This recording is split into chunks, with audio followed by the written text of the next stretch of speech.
अस्सलाम वालेकुम dear students, welcome back to educational एंडिक्स। आज की वीडियो में हम स्टार्ट करने जा रहे हैं एक नया सब्जेक्ट, नाइन्थ मैथमेटिक्स। स्टूडेंट्स, इस सीरीज़ में हम पंजाब बोर्ड का मुकम्मल कोर्स डिस्कस करेंगे और उसके साथ साथ हम पंजाब बोर्ड के डिफरेंट पास पेपर्स को भी गो थ्रू करेंगे और उसमें जो इम्पोर्टेंट क्वेश्चंस होंगे उसको भी डिस्कस करेंगे।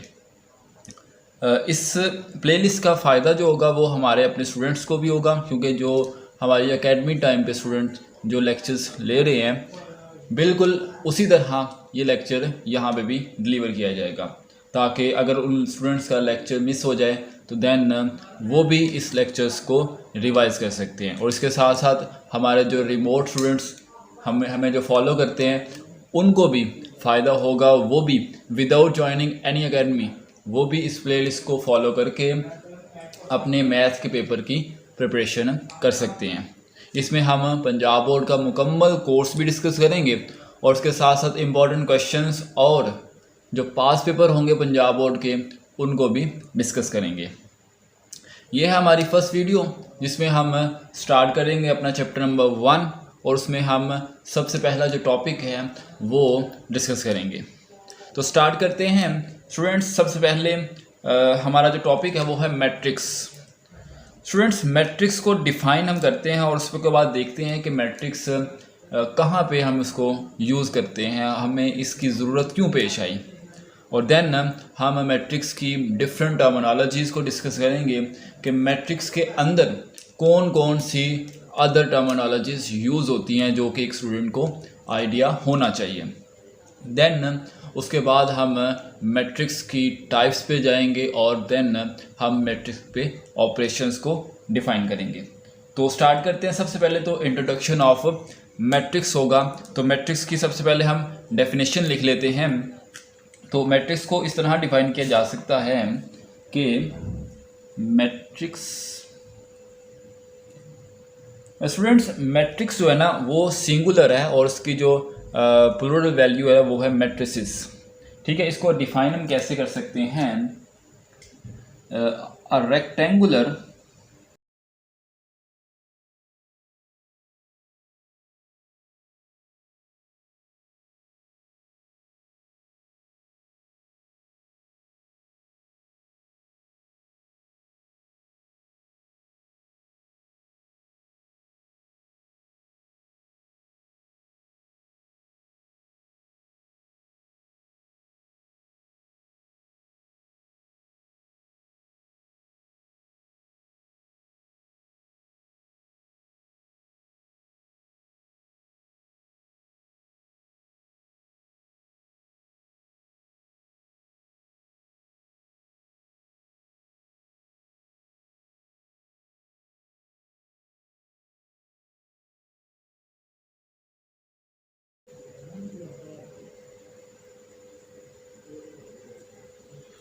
Okay students, a matrix a rectangular arrangement or a formation of a collection of real numbers such as, यानी हमारे पास जो मैट्रिक्स होता है, मैट्रिक्स बेसिकली फॉर्मेशन होती है, बेसिकली ये अरेंजमेंट होती है of real numbers in this formation.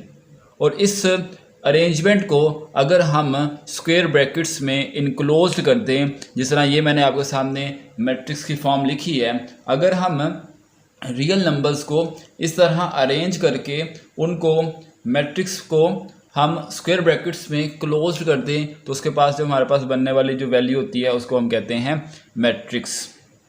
ठीक है, तो ये होगी मैट्रिक्स की डेफिनेशन। स्टूडेंट्स, अब हम इसकी अगर एप्लीकेशन की बात करें तो मैट्रिक्स कहाँ पे यूज़ होते हैं, एप्लीकेशन इसकी कहाँ पे होती हैं। तो स्टूडेंट्स, जो मैट्रिक्स होते हैं ना ये ऑर्डिनरी डिफरेंशियल इक्वेशन एक बहुत बड़ा सब्जेक्ट है जिसमें हमारे पास बहुत बड़ी बड़ी वैल्यूज़, बहुत बड़े बड़े ऑर्डर की इक्वेशंस मौजूद होती हैं।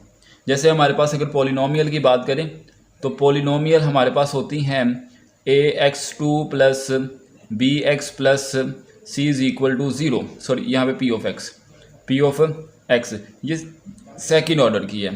तो अगर हमारे पास एक और हो जाए a prime x square plus b prime x plus c prime is equal to p prime of x.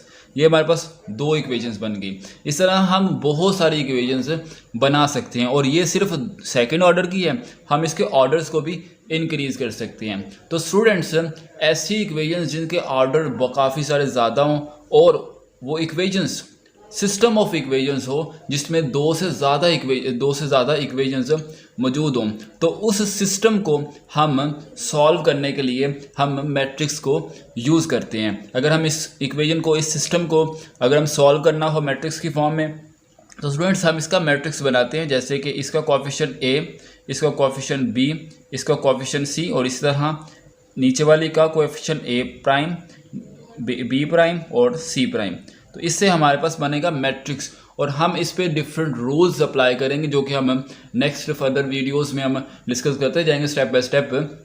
तो देन हम जो इसका सोल्यूशन निकलता है, इस मैट्रिक्स का जो सोल्यूशन निकलता है, वही असल में जो हमारे पास सिस्टम ऑफ इक्वेशंस होता है उसका सोल्यूशन होता है। तो ये तो थी एक एप्लीकेशन। दूसरी एप्लीकेशन जो हम कंप्यूटर साइंसेस के जो स्टूडेंट्स होते हैं उनको ज़्यादा आइडिया होता है कि वो कंप्यूटर को जो इंफॉर्मेशन प्रोवाइड करते हैं, जो डाटा एंट्री का काम करते हैं, वो तमाम स्टूडेंट्स मैट्रिसेस को यूज़ करके कंप्यूटर को डाटा प्रोवाइड करते हैं। अब हम चलते हैं, मैट्रिक्स को हमने डिफ़ाइन कर लिया, मैट्रिक्स की एप्लीकेशन को हमने डिस्कस कर लिया। अब हम मैट्रिक्स के अंदर घुस जाते हैं और देखते हैं कि मैट्रिक्स के अंदर कौन कौन सी चीज़ें मौजूद हैं। तो हम एक और मैट्रिक्स की एग्जांपल लेते हैं और उसमें से मैट्रिक्स के अंदर जो टर्मिनोलॉजीज यूज़ होंगी उनको डिस्कस करेंगे। आपने डेफिनेशंस और रीड कर ली होगी, आई होप आपने नोट भी कर ली होगी, तो हम इसको रब कर देते हैं।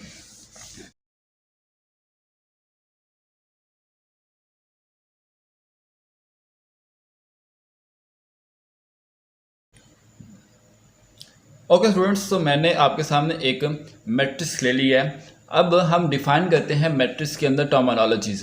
तो स्टूडेंट्स, मैट्रिक्स को हम सपोज करते हैं, हम इक्वल रखते हैं कैपिटल अल्फ़ाबेट्स ऑफ इंग्लिश के। यानी हमने अगर मैट्रिक्स को किसी चीज़ के इक्वल रखना हो तो हम उसको कैपिटल लेटर यूज़ करते हैं। हम कहते हैं कि let a be a matrix of order 3/4। ये ऑर्डर हम बाद में डिस्कस करेंगे, लेकिन हम अभी मैं आपको ये बताना चाह रहा हूँ कि मैट्रिक्स को हम जिससे रिप्रेजेंट करते हैं वो कैपिटल लेटर ऑफ इंग्लिश होते हैं। ठीक है। अब उसके बाद एक और चीज़ हम यहाँ पे डिस्कस करते थे। आपके सामने एक मैंने एग्जांपल जो लिखी हुई है, आप यहाँ से ऑब्जर्व कर सकते हैं कि there are 2 types of arrangements in this matrix. एक अरेंजमेंट आप देख सकते हैं कि आपने हॉरिजॉन्टल नंबर्स को अरेंज किया, ठीक है। इस तरह ये भी आपने हॉरिजॉन्टल नंबर्स को अरेंज किया। फिर इसी तरह ये थर्ड प्लेस पे भी आपने हॉरिजॉन्टल नंबर्स को अरेंज किया। तो स्टूडेंट्स, यहाँ पे हमारे पास एक डेफिनेशन बन जाती है कि डेफिनेशन क्या है कि the arrangement of numbers in horizontal way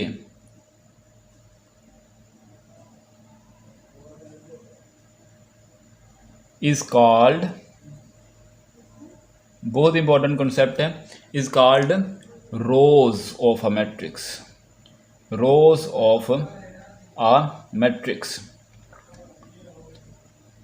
बहुत इंपॉर्टेंट क्वेश्चन है, ज़रा गौर कीजिएगा कि एक मैट्रिक्स के अंदर रोज़ को हम डिफ़ाइन करते हैं। और रोज़ को किस तरह डिफ़ाइन करते हैं कि एक मैट्रिक्स के अंदर जितनी हमने हॉरिजॉन्टल अरेंजमेंट्स की होती हैं उनको हम रोज़ कहते हैं। जैसे इस मैट्रिक्स में मैंने यहाँ पे हाईलाइट किया कि एक अरेंजमेंट मेरे पास ये वाली है, फिर दूसरी अरेंजमेंट मेरे पास ये वाली है, फिर तीसरी मेरे पास ये वाली है। तो इसका मतलब हुआ कि there are 3 rows in matrix A, rows of matrix A equal to 3।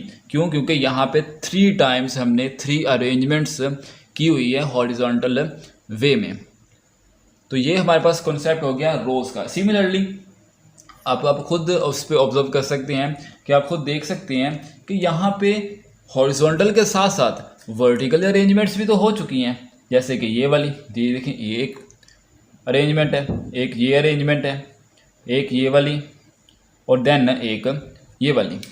तो हम कह सकते हैं कि हमारे पास मैट्रिक्स के अंदर दो तरह की अरेंजमेंट होती है, एक वर्टिकल अरेंजमेंट और एक horizontal arrangement.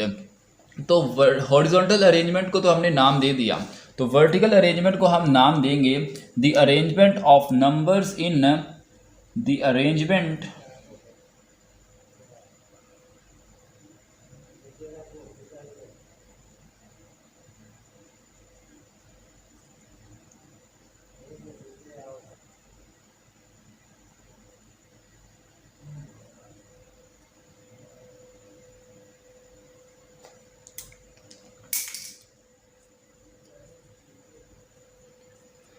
The arrangement of numbers in a vertical way is called columns of a matrix. Columns of a matrix. तो स्टूडेंट्स मैट्रिक्स के अंदर दो चीज़ों को हमने डिफाइन कर लिया, दो चीज़ें हमने नई इंट्रोड्यूस करवा दी हैं।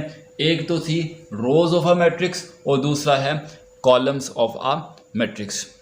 तो स्टूडेंट्स अब इसका कॉन्सेप्ट आपको क्लियर हो चुका होगा कि मैट्रिक्स ए के अंदर कितने कॉलम्स मौजूद हैं, how much columns are present in a matrix A. तो आप इजीली देख सकते हैं, खुद ही देख सकते हैं कि यहाँ पे एक कॉलम ये वाला, दूसरा ये है, तीसरा ये और ये चौथा। तो हम कह सकते हैं कि columns of matrix A is equal to 4। तो स्टूडेंट्स यहाँ पे हमने डिफाइन किया मैट्रिक्स को, मैट्रिक्स की एप्लीकेशन को और मैट्रिक्स की टर्मिनोलॉजीज़ में हमने तीन चीज़ें डिस्कस कर चुके हैं कि मैट्रिक्स को रिप्रेजेंट कर किस तरह करते हैं, मैट्रिक्स के अंदर रोज का क्या मतलब होता है और मैट्रिक्स के अंदर कॉलम्स का क्या मतलब होते हैं। स्टूडेंट्स अब हम एक नई चीज़ को सीखने की तरफ जाते हैं। अब आपकी क्लास के अंदर स्टूडेंट्स मौजूद होंगे, जाहिर सी बात है हर क्लास के अंदर कम से कम कुछ तो स्टूडेंट मौजूद होंगे। तो हर स्टूडेंट को एक स्पेसिफिक रोल नंबर असाइन किया जाता है। आप जानते हैं कि अगर क्लास के अंदर रोल नंबर असाइन ना किया जाए तो स्टूडेंट्स का पता ही नहीं चलता। एक नाम के दो स्टूडेंट्स मौजूद होते हैं तो आप उसमें से डिफरेंस नहीं कर पाएंगे कि कौन सा स्टूडेंट फर्स्ट रोल नंबर पे है, कौन सा स्टूडेंट सेकंड रोल नंबर पे है। तो इसलिए हम तमाम स्टूडेंट्स को उनका रोल नंबर असाइन करते हैं। यहाँ पे भी मैट्रिक्स ए के अंदर बहुत सारे एलिमेंट्स मौजूद हैं। ये मैंने मैट्रिक्स ऐसा लिखा है जिसके अंदर 3 रोज हैं और 4 कॉलम्स हैं। आप बहुत सारे मैट्रिक्स लिख सकते हैं जिसमें डिफरेंट रोज हो सकती हैं, डिफरेंट कॉलम्स हो सकते हैं। आप मैट्रिक्स के अंदर ऐसा मैट्रिक्स भी लिख सकते हैं जिसमें 2 रोज होंगी, 3 कॉलम्स होंगे।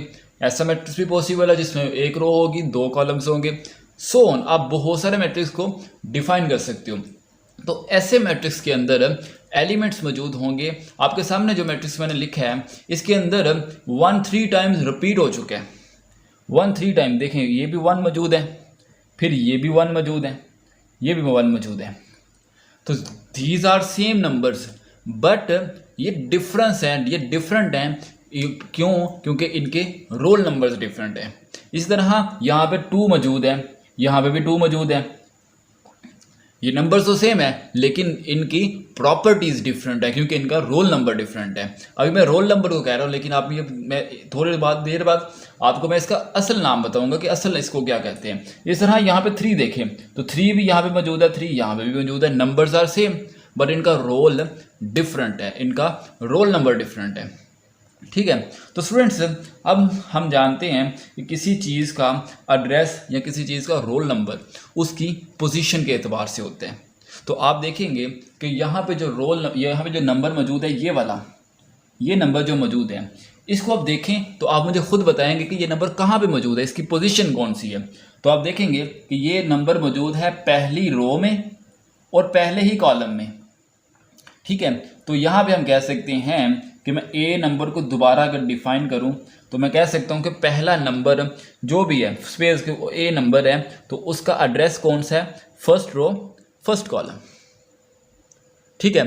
फिर आगे वाला नंबर हम किस तरह लिखेंगे, नंबर्स को हम ए से रिप्रेजेंट करते हैं और उनको डिफरेंस, उनका जो डिफरेंस होता है वो हम उसके एड्रेस से करते हैं और उसके एड्रेस कौन सा होता है, number of rose and number of columns. तो यहाँ पे देखें तो यहाँ पे इस ए की, इस 1 की जो रो है वो सेम है 1, लेकिन इसका कॉलम बदल गया, वो है 2। इसी तरह 7 के लिए हम कह सकते हैं कि रो सेम है, कॉलम डिफरेंट है। इसी तरह आगे 3 के लिए रो सेम है, कॉलम डिफरेंट है, कॉलम नंबर 4 है। तो मैं कॉलम नंबर यहाँ पे 4 कर देता हूँ। इसी तरह हम यहाँ पे तमाम नंबर्स को लिख सकते हैं, row number 2 column number 1, row number 2 column number 2, row number 2 and column number 3, row number 2 and column number 4। इसी तरह हम यहाँ पे भी कर सकते हैं कि row number 3 column number 1, row number 3 column number 2, row number 3 column number 3 and row number 3 और कॉलम नंबर 4। तो ये हमारे पास मैट्रिक्स ए बन गया, जिसमें हमने हर एलिमेंट को उसका स्पेसिफिक एड्रेस असाइन कर दिया, स्पेसिफिक रोल नंबर असाइन कर दिया हर एलिमेंट्स को, और इसको हम कहते हैं, ये होता है order of a element, order of an element in a matrix A. तो ये हमने डिफाइन कर दिया। अभी तक हमने कौन कौन सी चीज़ें सीख चुके हैं। सबसे पहले तो हमने मैट्रिक्स की रिप्रेजेंटेशन सीखी कि मैट्रिक्स को किस तरह रिप्रेजेंट किया जाता है। दूसरे में हमने नंबर ऑफ रोज़ की बात की, हमने अरेंजमेंट डिफाइन की मैट्रिक्स की रोज़ की फॉर्म में, फिर हमने अरेंजमेंट डिफाइन की मैट्रिक्स की कॉलम्स की फॉर्म में, और देन हमने एक मैट्रिक्स का हमने एलिमेंट्स को एड्रेस करना सीखा कि एक मैट्रिक्स के अंदर एलिमेंट्स को किस तरह एड्रेस किया जा सकता है। अब देखें, अगर हम इस मैट्रिक्स को हम बात करें तो जब आप में से स्टूडेंट कहेंगे कि हमने 2 पे जाना है, तो 2 पे जाने के लिए मैं कंफ्यूज हो जाऊंगा कि वो 2 ये वाला है या 2 ये वाला है। अगर कोई स्टूडेंट कहेगा कि हमने 3 पे जाना है, तो हम 3 पे जाने के लिए कंफ्यूज हो जाएंगे कि हमने 3 कौन से 3 पे जाना है, इस 3 पे जाना है या इस 3 पे जाना है। अगर हम 1 की बात करें तो 1 के लिए भी हम कंफ्यूज हो जाएंगे कि हमने 1 कौन से 1 पे जाना है। तो इसलिए हमने उसके एड्रेस को डिफाइन कर लिया, हमने अब बता दिया। अब मुझे कोई स्टूडेंट कहेगा कि हमने A2-3 पे जाना है, तो मैं direct without thinking anything, without confusing मैं इस पे पहुंच जाऊंगा, क्योंकि आपने मुझे बताया A2-3। अगर मुझे कोई स्टूडेंट कहेगा कि आपने A3-1 पे जाना है, तो मैं डायरेक्ट यहाँ पे अप्रोच करूँगा, क्योंकि this is a specific number और ये बहुत प्रीशियस नंबर है। ठीक है, यानी इस तरह का नंबर और कहीं पे भी मौजूद नहीं है पूरे मैट्रिक्स ए में। तो ये था एलिमेंट्स का ऑर्डर, इसको हम एलिमेंट्स का ऑर्डर कहते हैं। अब हम बात करते हैं एक और टर्मिनोलॉजी की, जो कि काफ़ी इंपॉर्टेंट है और इसके काफ़ी क्वेश्चंस भी पूछे जा सकते हैं, इसके एमसीक्यूज भी आ जाते हैं और बाज़ का शॉर्ट क्वेश्चन भी इसका पूछा जाता है। और वो बेसिकली क्या है, ऑर्डर ऑफ अ मैट्रिक्स। मैं पहले इसको रब कर देता हूँ, देन हम ऑर्डर ऑफ अ मैट्रिक्स पे मूव करेंगे।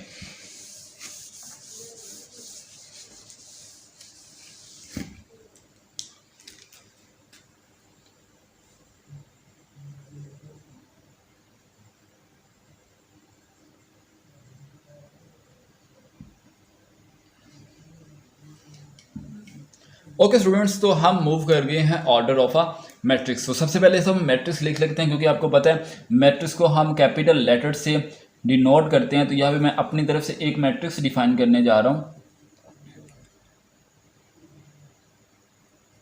आप मुझे क्लियरली देख के बता सकते हैं कि इस मैट्रिक्स में रोज़ कितनी हैं और कॉलम्स कितने हैं। सिमिलरली मैं एक और मैट्रिक्स को डिफाइन करता हूँ, एक और मैट्रिक्स में खुद से सपोज कर लेता हूँ। वो मैट्रिक्स में कहते हैं सपोज ये बी है, क्योंकि हम कैपिटल लेटर से मैट्रिक्स को रिप्रेजेंट करते हैं, तो मैंने यहाँ पे भी कैपिटल लेटर यूज़ कर लिया है। तो ये भी मेरे पास एक मैट्रिक्स बन गया। सॉरी, हम इसको कम कर देते हैं, ये हम रिमूव कर देते हैं, क्योंकि ये तो सेम बिट हो जाएगा। ले जी, ये मेरे पास एक मैट्रिक्स बन जाएगा। ले जी, मेरे पास 2 मैट्रिक्स आ गए हैं। हम देख सकते हैं कि इसके अंदर नंबर ऑफ रोज़ कितनी हैं वो भी हम देखेंगे, फिर नंबर्स ऑफ कॉलम्स कितने हैं ये भी हम डिस्कस करेंगे। सिमिलरली हम यहाँ पे भी देखेंगे नंबर ऑफ रोज़ कितनी हैं, फिर हम देखेंगे नंबर्स ऑफ कॉलम्स कितनी हैं। तो हम यहाँ पे देखें मैट्रिक्स ए में, तो मैट्रिक्स ए में हमें क्लियरली नज़र आ रहा है, क्योंकि हमने पिछले कॉन्सेप्ट में डिस्कस किया कि रोज़ किसको कहते हैं। तो रोज़ हम कहते हैं अरेंजमेंट्स इन हॉरिजॉन्टल वे। तो यहाँ पे हमने 3 जगहों पे 3 लाइंस को ड्रा कर सकते हैं, 3 अरेंजमेंट्स हैं इन हॉरिजॉन्टल वे। तो हम यहाँ पे कहेंगे कि नंबर्स ऑफ रोज़ कितनी हैं, 3। सिमिलरली हम यहाँ पे 3 वर्टिकल कॉलम्स भी देख सकते हैं, 3 वर्टिकल अरेंजमेंट्स भी देख सकते हैं। तो इसका मतलब है यहाँ पे कॉलम्स कितने हैं, यहाँ पे कॉलम्स भी 3 हैं। अब हम मैट्रिक्स बी पे मूव कर जाएं, तो मैट्रिक्स बी पे हम देखेंगे कि यहाँ पे 2 मौजूद हैं रोज़, 2 रोज़ मौजूद हैं। तो हम यहाँ पे कह सकते हैं कि यहाँ पे नंबर ऑफ रोज़ कितनी हैं, 2। फिर हम मूव करेंगे नंबर्स ऑफ कॉलम को डिफाइन करने के लिए। तो आपको पता है यहाँ पे अरेंजमेंट्स कितनी है, 3 अरेंजमेंट्स वर्टिकल हैं, तो यहाँ पे कॉलम्स कितने होंगे, 3। अब हमारा जो कॉन्सेप्ट है, हमारा जो टॉपिक है वो बेसिकली ऑर्डर ऑफ मैट्रिक्स पे है। तो ऑर्डर ऑफ मैट्रिक्स को डिफाइन करने के लिए हम कहते हैं कि order of A matrix A, order of matrix ए यहाँ पे होता है numbers of rows cross numbers of, यहाँ पे नंबर्स ऑफ कॉलम्स। तो यहाँ पे हम मैट्रिक्स ए के लिए अगर हम बात करें तो 3 क्रॉस 3 ऑर्डर होगा ए का। यहाँ पे एक बात समझने की ज़रूरी है कि यहाँ पे 3 क्रॉस 3 ये ऑर्डर ऑफ ए है। इसको सॉल्व करके आंसर नहीं लिखना, यानी 9 नहीं लिख देना, ये इसका ऑर्डर नहीं है। नो, ऑर्डर क्या है, ऑर्डर 3 क्रॉस 3 है और यही इसका आंसर है। ठीक है, तो बाद स्टूडेंट्स इसको सॉल्व कर जाते हैं, बाद स्टूडेंट्स उसको कहें कि आप निकालें इसका ऑर्डर, तो वो 3/3 लिख के आगे इसको 3 क्रॉस 3 क्या होता है, 9 होता है, तो 9 वो लिख देते हैं। नो, तो this is a wrong answer. क्या है, 3 क्रॉस 3। इसको लिखने का एक और तरीका होता है 3/3, ये भी ऑर्डर को लिखने का तरीका होता है। सिमिलरली हम मैट्रिक्स बी का भी ऑर्डर डिफाइन कर सकते हैं, मैट्रिक्स बी का ऑर्डर भी हम फाइंड कर सकते हैं। तो हम यहाँ पे लिखें ऑर्डर ऑफ मैट्रिक्स बी, वो क्या, numbers of rows, numbers of row 2 हैं, तो 2 क्रॉस नंबर्स ऑफ कॉलम 3, या हम इस तरह कह सकते हैं, या 2/3। एक और बात तो मैंने ये आपको डिफाइन की कि यहाँ पे इसको सॉल्व नहीं करना। दूसरी बात ये है कि पहले नंबर्स ऑफ रोज आना है, पहले नंबर्स ऑफ रोज फिर नंबर्स ऑफ कॉलम। ये नहीं कि पहले नंबर्स ऑफ कॉलम आ गया और बाद में numbers of row. No, this is also wrong. ये भी रॉन्ग वे होगा ऑर्डर ऑफ मैट्रिक्स को डिफाइन करने का। तो ऑर्डर ऑफ मैट्रिक्स डिफाइन होगा कि numbers of rows cross numbers of column. इसको मैं देखिए क्रॉस पढ़ रहा हूँ, मल्टीप्लाई भी नहीं पढ़ रहा, क्योंकि बाद स्टूडेंट्स मल्टीप्लाई समझ के वो मल्टीप्लाई करना शुरू कर देते हैं। तो नो, मैं इसको क्रॉस पढ़ रहा हूँ। तो numbers of rows cross numbers of column, ये होगा ऑर्डर ऑफ अ मैट्रिक्स। अभी तक हमने जो डिस्कस किया है मैट्रिक्स के अंदर, उसकी टर्मिनोलॉजीज को डिस्कस किया है। पहले हमने मैट्रिक्स की डेफिनेशन की, उसके बाद मैट्रिक्स की एप्लीकेशन को डिस्कस किया, और उसके बाद हमने मैट्रिक्स की टर्मिनोलॉजीज को डिस्कस किया। और टर्मिनोलॉजीज में मैट्रिक्स की सबसे पहले हमने रिप्रेजेंटेशन को डिस्कस किया, देन हमने अरेंजमेंट्स डिस्कस की in horizontal way and in vertical way. उसके बाद हमने एलिमेंट्स को एड्रेस करना सीखा कि हम एक मैट्रिक्स के अंदर एलिमेंट्स को किस तरह एड्रेस कर सकते हैं। देन हमने नंबर्स ऑफ रोज और नंबर्स ऑफ कॉलम्स को यूज़ करते हुए हमने मैट्रिक्स का ऑर्डर डिफाइन किया। मैट्रिक्स का ऑर्डर हमने डिफाइन किया और ए और 2b मैट्रिक्स में हमने लिए थे जिनका हमने ऑर्डर फाइंड किया।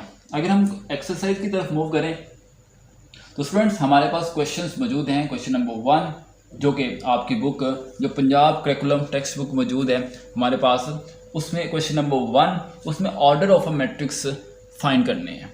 देन हमने नेक्स्ट जो क्वेश्चन है वो इक्वल क्वेश्चन है, इक्वल मैट्रिक्स का क्वेश्चन है, जो कि हमने टाइप्स की तरफ जब मूव करेंगे देन हम उसमें इक्वल मैट्रिक्स को डिफाइन करेंगे। तो अभी तक हमने ऑर्डर ऑफ मैट्रिक्स तक हमने अपने लेक्चर को क्लोज करना है और हम नेक्स्ट वीडियो में यहीं से स्टार्ट करेंगे और हमारा नेक्स्ट टॉपिक होगा वो होगा इक्वल मैट्रिक्स। बहुत इंटरेस्टिंग टॉपिक होगा। अभी जो कि हम डेफिनेशंस की तरफ मूव कर रहे हैं तो हम सिर्फ मैट्रिक्स को डिफाइन करेंगे और 1-2 एग्जांपल्स को सॉल्व करते करते हम उनको मूव करेंगे, क्योंकि डेफिनेशन का भी एक प्रॉपर क्वेश्चन होता है पेपर्स में।